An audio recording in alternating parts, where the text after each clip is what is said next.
Good morning. Today we turn our attention to one of the most extraordinary artifacts of the medieval world, the Codex Gigas, known popularly as the Devil's Bible. This manuscript defies easy categorization. It is at once a complete Latin Bible, a compendium of medieval knowledge, and the subject of one of the most unsettling legends in book history. Over the next 40 minutes or so, I want to take you on a journey. From a 13th century Benedictine monastery in Bohemia to the vaults of the National Library of Sweden, as we unpack what this colossal book really is, how it came to be, and why it continues to fascinate scholars and the public alike. Let us begin. Our path this morning follows 6 key stations. We shall first grasp the sheer physical magnitude of the Codex Gigas, because its scale is integral to understanding everything else about it. From there, we move to its historical origins in 13th century Bohemia, then to the legend that has given the book its sinister nickname. We will examine the famous full-page portrait of the devil, an iconographic decision without parallel in medieval Bible production, before surveying the remarkable range of texts bound within these covers. Finally, we trace the manuscript's tumultuous journey across 8 centuries, from Podlažice to Stockholm. Let us confront the central paradox head-on. Here we have a complete Latin Bible, the foundational text of medieval Christian civilization, and yet, when one opens it, the single most arresting image is not Christ, not the Virgin, not any saint. It is Satan. Full page, dominating the spread. Now, to be precise, Romanesque Bibles of this period often contain figurative miniatures, but the Codex Gigas is, comparatively speaking, not heavily illustrated. Apart from this one page, the decoration is restrained. So the question becomes sharper. Why this one image, in this one book, at this scale? That question has never been definitively answered, and it is the gravitational center around which all the legends orbit. Before we can discuss the legend, we must understand the object itself, because its physical reality is staggering. 92 centimeters in height, roughly 75 kilograms. To lift it requires 2 people. The parchment alone consumed the skins of more than 160 animals, likely calves or donkeys, painstakingly prepared over many months. This was not merely a book, it was a statement of institutional wealth, devotional ambition, and sheer physical endurance. In the context of 13th century Bohemia, producing a manuscript of this scale represented an enormous mobilization of resources, and that reality is what makes the legend which we are about to explore so patently impossible, yet so enduringly compelling. Let us now travel back to the early 13th century, to the Kingdom of Bohemia, in what is today the western part of the Czech Republic. It is here, in a Benedictine monastery at Podlažice, that our story begins, or so the evidence suggests. The precise circumstances of the manuscript's creation remain uncertain, but the geographical and temporal coordinates are, by scholarly consensus, reasonably well established. What follows is a story that straddles the boundary between history and myth. Here are the historical facts, as far as we can establish them. A note on the first page, still legible today, tells us that in the year 1295, the monks of Podlažice Monastery pledged the Codex Gigas to the nearby monastery at Sedlec. That same year, it was bought back for the Benedictine order of Břevnov.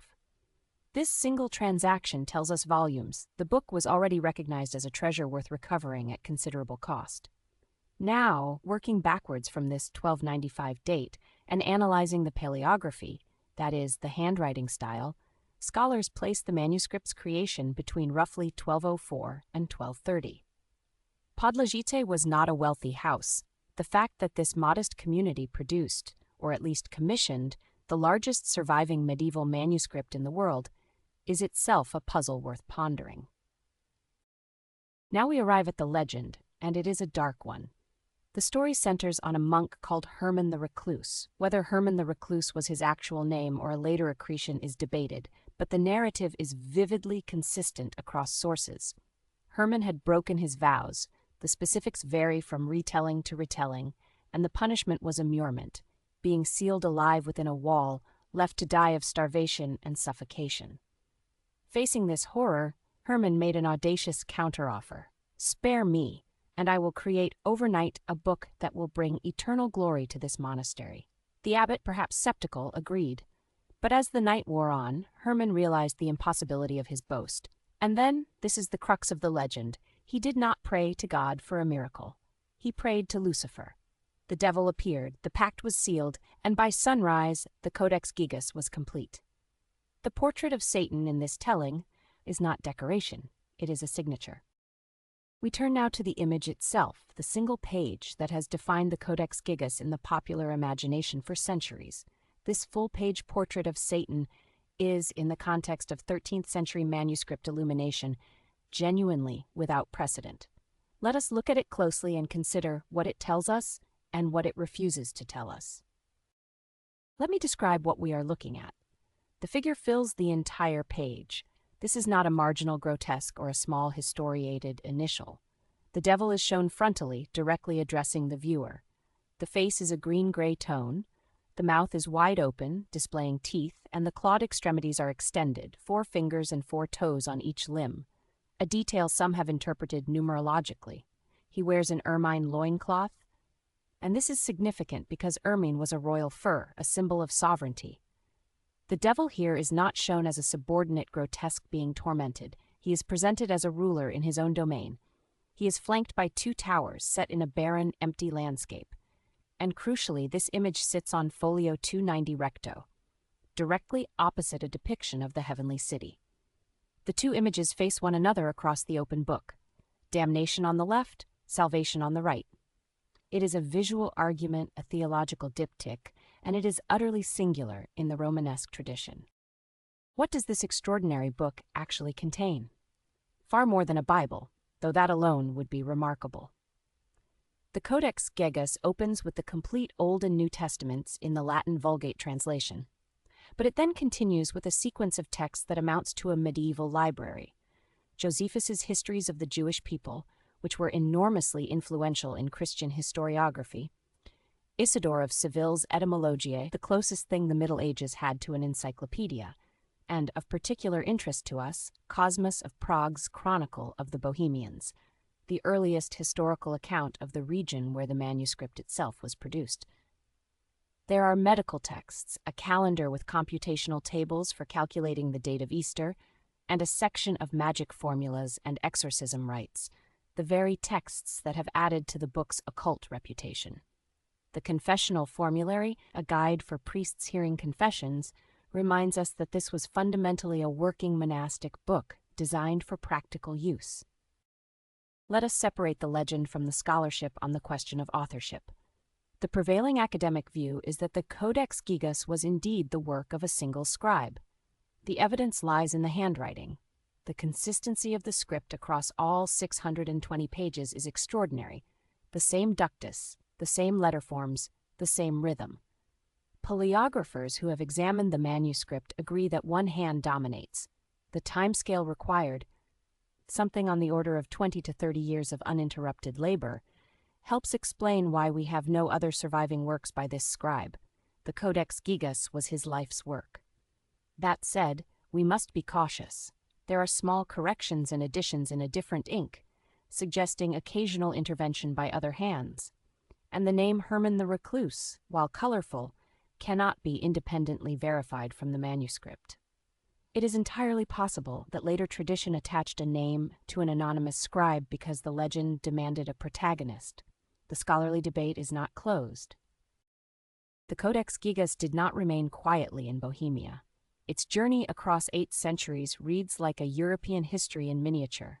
After its creation and the 1295 transactions between Podlažice, Sedlec, and Břevnov, the manuscript eventually came to the attention of the Holy Roman Emperor Rudolf II in Prague around 1594. Rudolf was a famously eccentric collector of curiosities, and the Devil's Bible would have been irresistible to him. But the pivotal moment came in 1648, at the very end of the 30 Years' War. Swedish forces, looting Prague, seized the manuscript, along with countless other treasures, and carried it back to Stockholm as a trophy of war. For over 2 centuries, it remained in the Swedish royal collections. On New Year's Day 1878, it was transferred to the newly built National Library of Sweden in Stockholm, where it resides to this day. in a climate-controlled vault, available to scholars and via digital facsimile to the world. Let us now trace the manuscript's dramatic journey from Bohemia to Scandinavia. In the summer of 1648, as the 30 Years' War drew to a close, Swedish troops under General Königsmark launched a lightning raid on Prague Castle. They seized an extraordinary cache of treasures, among them the Codex Gigas. It was removed from its monastic context and became a prize of war, taken to Stockholm along with the famous Silver Bible. Queen Christina, the intellectually voracious monarch, took a keen interest in this colossal book. For over 2 centuries, it resided in the Royal Library until, on New Year's Day 1878, it was moved to the brand-new National Library building at Humlegården. Today, the manuscript has been fully digitized, meaning that anyone with an internet connection can now turn the virtual pages of the Devil's Bible. A remarkable democratization of access to an artifact that once belonged exclusively to cloistered monks and then to royal collectors. Here we arrive at the central tension that defines the Codex Gigas, the gulf between the legend that made it famous and the scholarship that explains it. On the left, we have the story everyone knows: Herman the Recluse, walled up alive for breaking his vows, bargaining with the devil in a desperate bid for survival, producing a miraculous book in 12 hours of supernatural labor. It is a magnificent tale, freighted with medieval anxieties about sin, damnation, and the price of pride. On the right, however, the evidence points in a far more prosaic, yet equally remarkable, direction. Paleographers who have studied the manuscript note the astonishing consistency of the handwriting across all 620 pages. The ink composition, the letter forms, the ruling patterns, all argue for one man working steadily over many years. A date range of 1204 to 1230 places the work squarely within a known tradition of monumental Romanesque Bible production. The devil's portrait, rather than being a satanic tribute, likely served a theological purpose, to depict the enemy against whom the sacred text arms the faithful. The legend, in other words, is a medieval urban myth, but one so compelling that it has overshadowed the genuine scholarly significance of the manuscript for 8 centuries.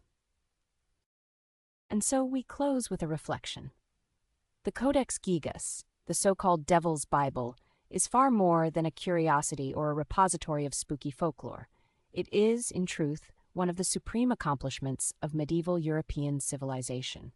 We have seen that it was almost certainly the life's work of a single Benedictine monk laboring in a scriptorium in 13th century Bohemia, a man whose name may or may not have been Herman, and who almost certainly did not strike a bargain with the Prince of Darkness. Yet the legend persists, and perhaps that is fitting. The medieval mind inhabited a world where the supernatural was always close at hand, where salvation and damnation were tangible possibilities, and where a book this immense could genuinely seem miraculous. The Codex Gigas brings that world to us, not just through its sacred texts, but through its encyclopedic ambition, its medical recipes, its magic formulas, and yes, through that unforgettable full-page portrait of Satan, green-faced and clawed, crouching in isolation between 2 towers. It is a monument to faith and fear, to learning and legend, to the boundless ambition of one anonymous scribe who set out to contain the known universe between 2 covers. 8 centuries later, we are still turning its pages.